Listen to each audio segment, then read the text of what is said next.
This is probably 6 or 7 years ago. We had a customer, great product, and we can't get people to buy our stuff. We have a webinar. And I'm like, get your best video, your most common problem, and chop it up into little snippets, 30, 60, 3 minutes, 5 minutes, and put that in the news feed and forget the webinar. Their business tripled in a year. Take your best stuff.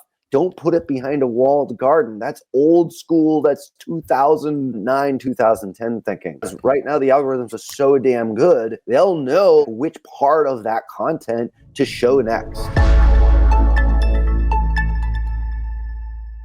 So for those of you, watching and or listening, either on replay here, like what we're really talking about is human psychology, the strategy itself, and then we're deploying obviously the platform, which has an insane amount of AI. There's something interesting I learned about Meta and AI and like the precursor to ChatGPT. I don't know whether you know any of this, but like the precursor to ChatGPT was actually a technology that was purchased by Google and Meta. So it's like they've been working on AI and the algorithm so much, like they're so much smarter and so much more ahead of everything to a certain point. Like they were at the genesis of AI and what we actually know when they first started using NVIDIA chips. So wow, that's how smart that algorithm actually is. It's a great podcast. Yeah, I'll send it to you. It's on the founder of NVIDIA, and they talk about this. Anyway, Jensen Huang? Yeah, Jensen. Yeah, Jensen Huang. Oh, wow. So anyway, so the point is like you're using, and I remember we did this way long ago. This is probably 6 or 7 years ago. We had a customer called iPhone Photography School. Great product, and we can't get people to buy our stuff. We have a webinar, and I'm like, get your best video, your most common problem, and chop it up into little snippets, 30, 60, 3 minutes, 5 minutes, and put that in the news feed and forget the webinar. Their business tripled in a year. So much so that they hired an internal team and fired us, but we became very friendly. There's probably still the point is, it's the same thing. Like, take your best stuff, don't put it behind a walled garden. That's old school. That's 2009, 2010 thinking.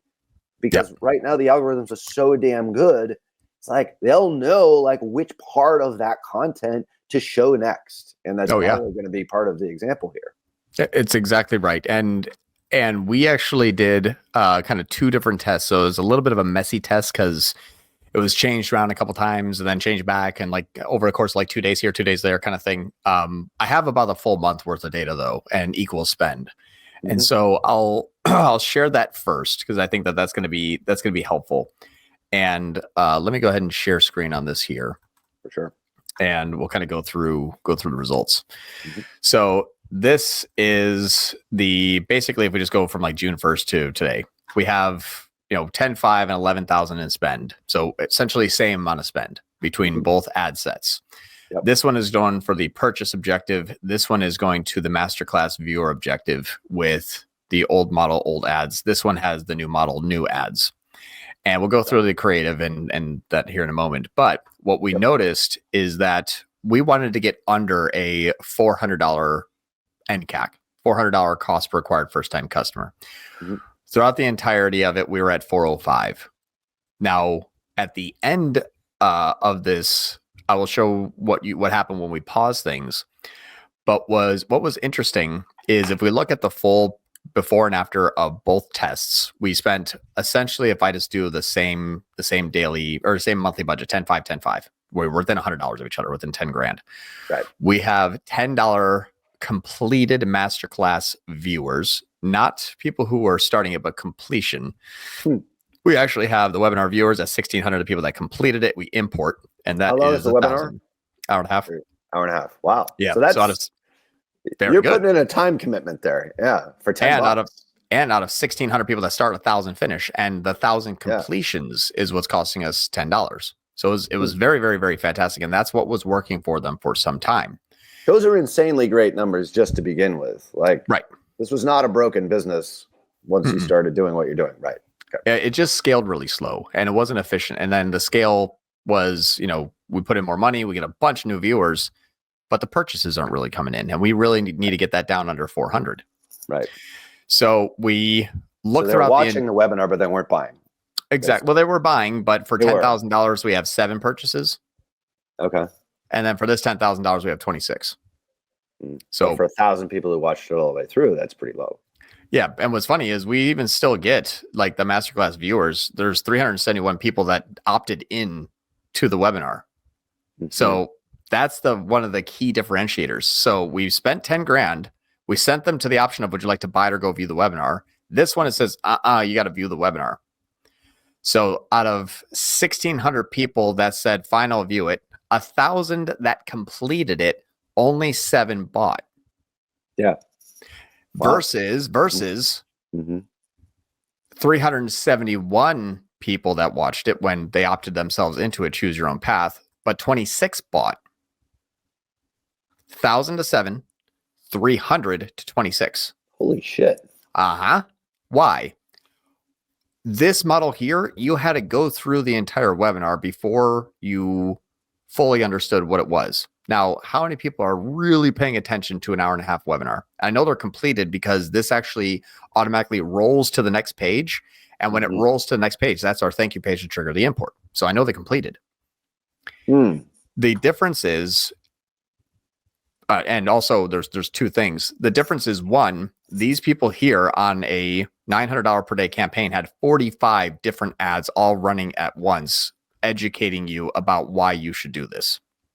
Okay. All of the different creatives. So the hooks, like no more excuses. You got to do this now. Like we call them weird, funny things, but essentially how, I did this in just 6 months and UGC and before investing 20K and after, and tweets about it and you name it. We loaded up with everything that was webinar related and UGC related. I mean, every single ad we've ever had, just push there. Yeah. Now, here's what's really interesting is in this last 4 days compared to the previous 4 days, we noticed, well, actually the second half of the month, we noticed a trend. We saw that the NBC purchase objective started to optimize really quickly, and this one started to die off. So what ended up happening is if we look at this next week here, if we just look at this week versus this week, we see this going from a increase in spend to this one starting to decrease, like it started rapidly changing. And we saw that we noticed we had no purchases to 5. Come on, stupid thing. And then this one had 4 purchases to none. And this is a CBO campaign, I assume. Yeah. Yep. Okay. Yep. So CBO. So what we're doing right now is essentially allowing whatever's going to get more purchases to take control. Now, the one that had less volume of purchases, we're beating the one that had way higher volume of purchases. The other thing that we noticed is as soon as we turned off the campaigns on the 23rd, this thing rocket shipped to the moon. We basically said, here, you're going to take your spend and you're going to go bye-bye. So this one was paused. This inherited the ad spend and kept increasing with the ad spend. And then my cost per purchase is now in the last 24, 25, 26, 27. We're down to $180. We had a $400 target.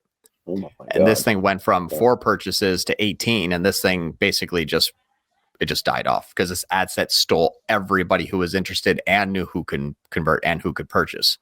Right. So now this thing is running just $900 per day with this campaign. And you can actually see, if you look at the view charts of this group here in the last 28 days without a comparison, and we're looking at the purchases, you can see here it's like whoop, like now it's starting to ramp up.